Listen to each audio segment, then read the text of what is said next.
Hello everyone, এটা হচ্ছে ভাইফোঁটার আগের দিন রাত্রিবেলার ভিডিও।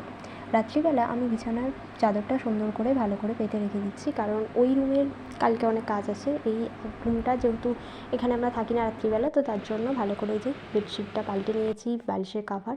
এটা হচ্ছে ভাইফোঁটার দিন সকালবেলা আমাদের এই ঘরের খাটে একদম সুন্দর করে চাদর বালিশ সব সাজিয়ে রেখে দিয়েছি। এখনও অবধি আমি জাস্ট ঘুম থেকে উঠে সবেমাত্র ওই চাদর টাদর সব চেঞ্জ করেছি। এবার আমি যাব হচ্ছে আমার মাসিমণিকে আনতে যাওয়ার সময় একবারে চিকেন টিকেন সব নিয়ে চলে আসবো। আর সেদিন এত ভিড় ছিল, আসতে আমার অনেক লেট হয়ে গেছে। আর এই যে সমস্ত মিষ্টি সাজিয়ে দিয়েছি, আমার মামারাও স্নান করে চলে এসেছিলো রেডি হয়ে, কিন্তু আমার এদিকে রেডি করানো হয়নি।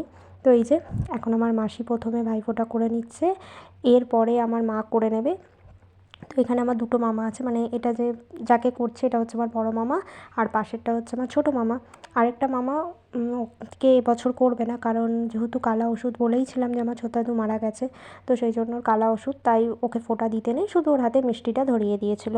এই যে দেখো ভাইফোঁটা পর্ব হচ্ছে এখানে, আর আমরা এখানে বসে আছি, বসে বসে একটুখানি ভিডিও করছি। আমার এখনও অবধি স্নান ধান কিচ্ছু হয়নি। আমি আসলে আমার মশাই আসবে, কারণ ভাইফোঁটায় মশাইকে আমি ইনভাইট করেছি, বলেছি আসবে। মশাই বাড়িতে একাই থাকে, তো তার জন্য আবার রান্নাবান্না করে আসবে মাসি, এই জন্য আমি বললাম যে মশাইও চলে আসো। এবার সেই জন্য মশাই চিকেন খায় না, আর চিকেন যেহেতু খায় না তার জন্য মশাইয়ের জন্য একটু কিছু ভাবলাম স্পেশালভাবে করি, তাই একটু চিলি ফিশ করবো, আর দেখি কি করতে পারি।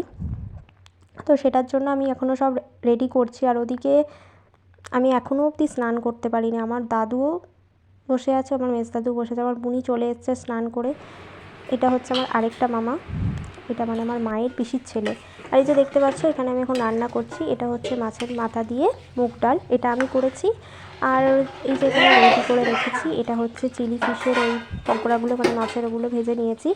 এবার চিলি ফিশটা করব। আর আজকে চিকেন বানাচ্ছে হচ্ছে আমার মাসিমণি।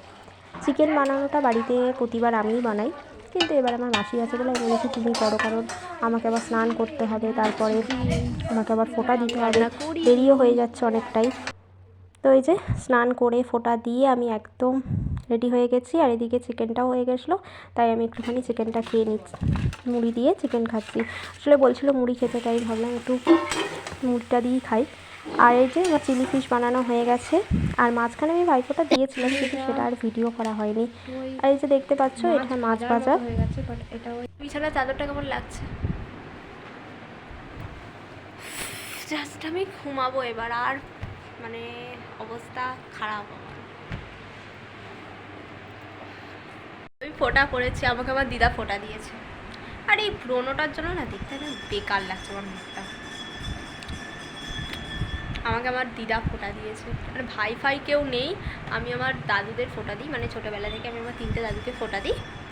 এবছর তো আমার দুটোই দাদু, একটা দাদু নেই, কি আর করা যাবে। আমার দাদুকে আর মেজ দাদু দুজনকে ফোঁটা দিয়েছি, আর আমার দিদা আমাকে ফোঁটা দিয়েছে। আমার বুনিকে ডাকছিলাম যে আমাকে ফোঁটাটা দিয়ে যা, আমরা ফোঁটা দিই 3জনে, মানে ওরা ওদেরকে আমি ফোঁটা দিই, ওরা আমাদেরকে ফোঁটা দেয়, আই ফোঁটা দিয়ে যা।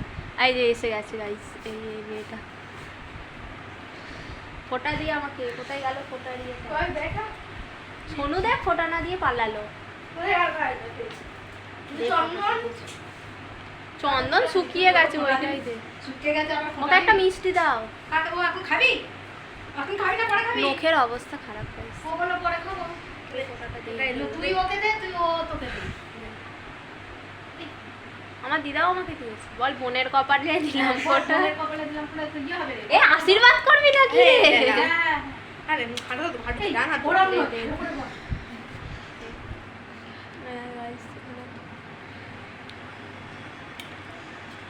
মিষ্টিটা তোর বাবাকে মিষ্টিটা বাড়িতে তো বাবাকে মিষ্টিটা বাড়িতে মিষ্টির প্যাকিংটা এনে দিই, তাই পানটা এটা আমার প্রিয়, এটা আমি খাবো।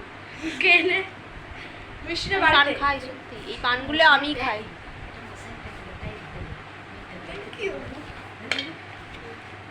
মিষ্টি দিয়েছে, মিষ্টি গাইস।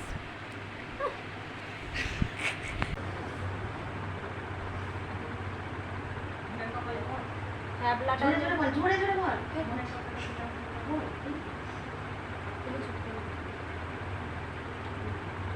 আশীর্বাদ করি,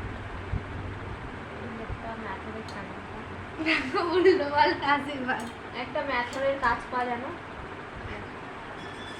বাবার মাথায় তো টাকের ফোঁটা নিয়ে করলো। মানে পানটা খাবি? অবশ্যই খাবো। মিষ্টিটা নিয়ে ওটা চালাচালি হচ্ছে। এটা হাফ হয়ে যাবে। বিছানার চাদর দুব্বো কুড়োচ্ছে এখন, বিছানার মধ্যে আমার ধান দুব্বো সব ফেলে দিয়েছে। আমি ফেললাম, মাঝে মাঝে তো করলি তুই। প্রচুর গরম ছিল আর ওরা 14 বার মাছ ধরছে, এক বোতল জল দিয়ে যা, এক বোতল ছিপ দিয়ে যা, আর এই অবস্থা ছিল না। শুধু শুধু বল না, ভুলে যাচ্ছি নামটা। আমি সেই অপরাই বাড়ি মনে না ভুলে কে অপরাই কার দাঁড়া না, ওই অপূর্ব তাহলে কি নাম ভুলে গেছি। বলছে বলছে টুটু টুটু না করলে জলের বোতল নিয়ে আসতে পারতে, গাড়িতে হেলান দিয়ে টুটু টুটু করছে, বলছে তুই নিয়েও আসতে পারতে। পড়াই তোকে কে টুটু বলে?